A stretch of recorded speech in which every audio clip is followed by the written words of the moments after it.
Hey guys, Drew Canoli. Wanted to review a credit report with you. I have one in front of me. As you can see it up there, it is a sample report from TransUnion. I'm going to review it with you, show you the ins and the outs so you understand exactly what's on your credit profile. Up top, as you can see it in Part A, it says consumer information. That's where all your information is generally going to be. Now take in mind, throughout the years people have said, Drew, one of my credit reports says this and the next one says this. That's because there's two different types. We have the FACO, which is the F-A-K-O, and then we have the FICO as well, which is Fair Isaacs. So both of them are going to be a little bit different. The FACO generally comes from car dealerships, pulling it for a mortgage, furniture, different things like that. Your FICO is your true credit score. It's what you pull online. Now when you pull your true credit score online, it doesn't lower your credit whatsoever. But when a FACO, when it's pulled by a car dealership, a bank, furniture merchandiser, it's a hard inquiry, meaning that it actually lowers your credit score. So you want to be careful of how many times people are pulling your credit with those particular individuals. So let's look at this real quick. You will see your address information. More often than not, you might see 2 or 3 addresses. Not a big deal, okay? It doesn't matter how many addresses are on your credit report. What matters is that the one that's primary is 100% completely accurate. That way you can get your bills, paying everything on time and whatnot. As you see in Part B, that's your consumer statement. Now the consumer statement really doesn't matter anything at all. It was used back in like the late 80s when they really didn't have a credit score and a bank could judge you based on the statement. Let's say you had a 30 or 60 day late. You could explain why you were late. Nowadays, that credit score is so specific and so right on most of the time that they don't need it.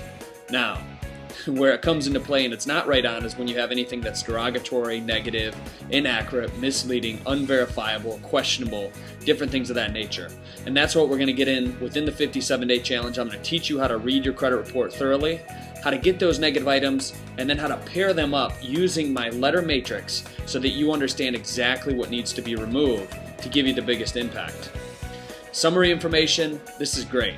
Pull this up, you see exactly how many accounts you have. Fortunately, TransUnion didn't put a lot of real specific, good, meaty information here, but what they have is one real estate account, different things of that nature. It shows the balance, the payment, the current, the delinquent, the derogatory, different things of that. And it shows the payment on the bottom. So even in that, you'll see that there's an inaccuracy. So the balance at the very bottom, one's 13, one's 1100. I mean, that's grounds enough to dispute it, to have them rectified if there's any late payments involved. So as we continue to go down, you will see kind of what I explained to you written out. Now this is a great credit report for you to receive. It is on my membership website. Just read through it when you have time. I'm not going to sit here and read through it with you guys. I believe that you'll be able to do that on your own. Now when you go to True Credit and get your report, or Annual Credit Report, or My Credit Keeper, or any of the websites that we have linked to my membership website that you're at currently, and if you're not there, you need to become a member because there's priceless tips, how-to real-time right now that will allow you to effectively dispute different things on your credit. As we continue to go down, you'll see that this account was the same one that was in the summary of accounts, but we didn't see in the summary any lates. Now on the bottom, as we continue to go, you can see that there's some 30, 60-day late with Experian, a lot more with TransUnion, and some with Equifax. People are like, well, why is my TransUnion and Equifax different? A lot of companies, TransUnion is in Pennsylvania, Experian is located in Texas, I believe. So there's a lot of different information. Equifax is in Atlanta, Georgia. So let's say you were close to Equifax. Normally, let's say you're at a dentist or growing up, you're in college, different credit card vendors, they'll report to Equifax first because of money, from what I understand. So sometimes your Equifax will be a little bit lower. If you're in the Midwest, like Michigan, New York, sometimes you can expect TransUnion to be a little bit more accurate to where you are currently. In this guy's case, it's not helping him any. So let's continue to go down here. I am going to show you how to dispute the 30, the 60, the 90, the 120, the 150 day lates effectively. We use what's called goodwill adjustments. We use a Fair Credit Billing Act. We use validation attempts. Anything and everything is fair game with late payments. And they have to prove, given the Fair Credit Reporting Act, that it is completely accurate. So as we continue to go down, you'll see everything in the account history explained in this credit profile. So pull this up, look at it. Public record information is always on the report as well. Looks like they had a Chapter 7 bankruptcy.